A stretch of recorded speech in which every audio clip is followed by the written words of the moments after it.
Student good morning all of you. So gas एक और topic में आप सभी का स्वागत है। टॉपिक बहुत ही महत्वपूर्ण है, चाहे आप किसी भी पीसीएस के एग्जाम देते हैं। हम अक्सर वही टॉपिक लेके आते हैं जो गैस एक इंडिया लेवल का चाहे कोई घटना हो, हाँ, या इंटरनेशनल लेवल का हो, वही दो टॉपिक हम कवर करते हैं। इनका जो पीडीएफ है बिल्कुल फ्री ऑफ कॉस्ट हम टेलीग्राम पे दे देंगे, तो ये जरूर आप लोग प्रैक्टिस करके जाइएगा आंसर राइटिंग यहाँ पे। खाली का पीटी और मेंस दोनों के लिए ही महत्वपूर्ण होगा। तो चलिए डिस्कस करते हैं। टॉपिक है वर्ष 2030 तक 10,000 जीआई टैग देने का लक्ष्य रखा है। यहाँ पे किसके द्वारा लक्ष्य रखा गया ये भी हम चर्चा करने वाले। मैं हूँ रितेश सिंह गैस। अगर आप लोग पहली बार है हमारे चैनल को सब्सक्राइब करके हमें सपोर्ट कीजिएगा ना। आगे बढ़ते हैं और आपको पता होना चाहिए कि हम करेंट अफेयर के क्लास भी लेके आते हैं। क्लास तो आप बहुत ही पढ़ते होंगे, लेकिन हम यहाँ पे लेके आते हैं कॉन्सेप्ट एक बार समझ में आ गया ना, तो फिर करेंट अफेयर से ऐसा कोई सब्जेक्ट होती नहीं यहाँ पे। नाउ आगे बढ़ते हैं यहाँ पे। नाउ यहाँ पे देख सकते हैं केंद्रीय वाणिज्य उद्योग मंत्री पीयूष गोयल के द्वारा 2000, याद रखिए केंद्रीय वाणिज्य मंत्री के द्वारा क्या दिया जाता है, जीआई टैग दिया जाता है यहाँ पे। ठीक है, ज्योग्राफिकल इंडिकेशन यहाँ पे बोलते हैं। 2030 तक बात करें 10,000 भौगोलिक मतलब जीआई टैग मतलब कोई ऐसा सिटी है, मान लीजिए जैसे कि मैं मधुबनी से हूँ, मधुबनी में मिथिला पेंटिंग बहुत ही फेमस है, उनको भी जीआई टैग दिया है यहाँ पे। अब ये कहाँ लिस्टेड है, ये वर्ल्ड लेवल पे ये एग्रीमेंट किया है यहाँ पे। अब कोई सर्च मारेगा ना कि मधुबनी के क्या फेमस है, तो ऑटोमेटिक यहाँ पे आ जाएगा मिथिला पेंटिंग यहाँ फेमस है। तो जो भी वर्ल्ड लेवल से कोई टूरिस्ट इंडिया में आता है, इंडिया में अगर मधुबनी आता है, तो वो जरूर कोशिश करेगा मिथिला पेंटिंग वगैरह खरीदने का यहाँ पे। तो बस एक यही उद्देश्य है कि उनको थोड़ा सा हाईलाइट करना उस प्रोडक्ट को यहाँ पे, जिनको जीआई टैग मिल गया यहाँ पे, उनका सेल बढ़ जाता है, उनका बिक्री बढ़ जाता है, वहाँ का एक थोड़ा सा जो भी आता है मधुबनी मतलब मिथिला पेंटिंग, इस अकॉर्डिंग ये माइंड में जाना चालू हो जाता है यहाँ पे। बस एक यही लक्ष्य के साथ जीआई टैग दिया जाता है यहाँ पे। खैर थोड़ा आगे और देखें यहाँ पे, तो जीआई टैग का वर्तमान स्थिति देखें तो वर्तमान में गैस भारत में 605 जो प्रोडक्ट है उनको जीआई टैग प्रदान कर चुका है। लेकिन लक्ष्य क्या है मंत्री जी का कि 10,000 हम प्रोडक्ट को जीआई टैग देंगे, मतलब भारत के 10,000 प्रोडक्ट को है गैस यहाँ पे पूरा इंटरनेशनल मार्केट में उतारा जाएगा, मतलब दिखाया जाएगा कि इस एरिया में ये सामान प्रोडक्ट फेमस है यहाँ पे। ठीक है, यही कुछ इनका उद्देश्य यहाँ पे।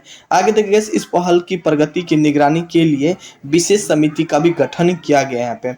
ना आगे देखिए जीआई टैग उत्पादन एवं बौद्धिक संपदा अधिकार का विस्तार देखें यहाँ पे, तो जीआई टैग उत्पादन उपभोक्ता की संख्या 365 से बढ़ के 29,000 हो गया यहाँ पे। देखिए गैस, प्रधानमंत्री मोदी के विकास भी विरासत भी दृष्टिकोण के तहत मन की बातों जैसे कार्यक्रम को जीआई टैग उत्पादन का बढ़ावा दिया है यहाँ पे। नाउ आगे देखिए जीआई टैग का कुछ भौगोलिक संकेत देखने की कोशिश करते हैं। तो किसी खास भौगोलिक क्षेत्रों से जुड़े उत्पादन पर लगाए जाने वाला एक चिन्ह है, मतलब एक मोहर बोल दीजिए। मान लीजिए मैंने बताया ना मिथिला पेंटिंग है, या अलग अलग आप जिस भी एरिया से हो, कहीं का आम फेमस है, कहीं का लीची फेमस है, तो उस पर एक चिन्ह कर दिया कि हाँ कि मिथिला पेंटिंग मधुबनी का फेमस है। जैसे कि आम फेमस है, कोई एरिया का आम दे दिया यहाँ पे, लीची जैसे कि समस्तीपुर या मुजफ्फरपुर का लीची काफी फेमस है, तो वो एक टैग दे दिया जाता है यहाँ पे, ताकि वो कोई दोबारा कॉपी ना कर सके यहाँ पे। नाउ और उत्पादन दूसरे से अलग पहचान देती है और नकल करने में भी रोकती है यहाँ पे। जैसे कि मिथिला पेंटिंग दे दिया, अब मान लीजिए इंडिया में है ना, अब मिथिला पेंटिंग किसी और कोई नहीं दे सकते यहाँ पे, तो एक तरीका से ये भारत सरकार का मोहर लग चुका है यहाँ पे। उस क्षेत्र की सामूहिक रूप से उत्पादन की एक अधिकार प्राप्त हो जाती है यहाँ पे, और एक बार रजिस्ट्रेशन हो जाने के बाद यह टैग 10 साल तक मान्यता रहेगा और फिर इनका रिन्यू करवाया जाएगा। मतलब मिथिला पेंटिंग 10 साल के लिए मान लीजिए टैग दे दिया गया यहाँ पे कि ठीक है 10 साल तक ये, आप कोई भी सर्च मारेगा तो 10 साल जिसको भी लेना हो मधुबनी में आ जाए, फिर वहाँ पे उसको मिथिला पेंटिंग वगैरह मिल जाएगा, वहीं का फेमस है यहाँ पे। लेकिन ये 10 साल के बाद रिन्यूअल कराना होगा यहाँ पे।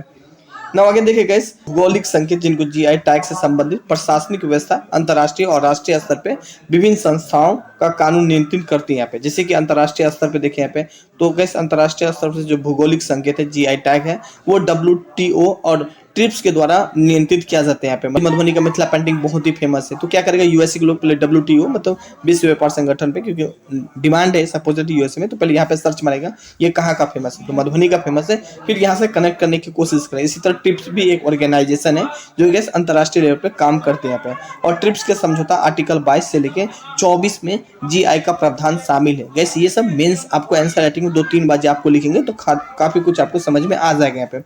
ना आगे देखिए, औद्योगिक संपत्ति के संरक्षण के लिए पेरिस कन्वेंशन आर्टिकल 1 और 10 के तहत भौगोलिक संकेतों का बौद्धिक संपदा अधिकार के तत्वों के रूप में मान्यता दिया गया है।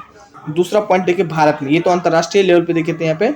अब देखते हैं भारत में भौगोलिक संकेत जिनको जीआई टैग बोलते हैं यहाँ पे, इनका जो गैस पंजीकरण या सुरक्षित करता है अधिनियम 1919 के तहत अधिशासित किया जाता है यहाँ पे। और इस अधिनियम में वाणिज्य एवं उद्योग मंत्रालय के औद्योगिक नीति का प्रवर्तन विभाग DPIIT के अंतर्गत कार्य करता है और इसके तहत भारत में पाए जाने वाले प्रोडक्ट के लिए GI टैग का सिलसिला शुरू हुआ है यहाँ पे। नाउ ये सब सारा पॉइंट कैसे एक महत्वपूर्ण है, 2-3-4 बार आप प्रैक्टिस करिएगा तो खुद पे खुद आपको काफी कुछ समझ में आ जाएगा। सो करंट अफेयर की क्लास नहीं ज्वाइन किए तो जरूर ज्वाइन कीजिएगा। So thank you, have a nice day.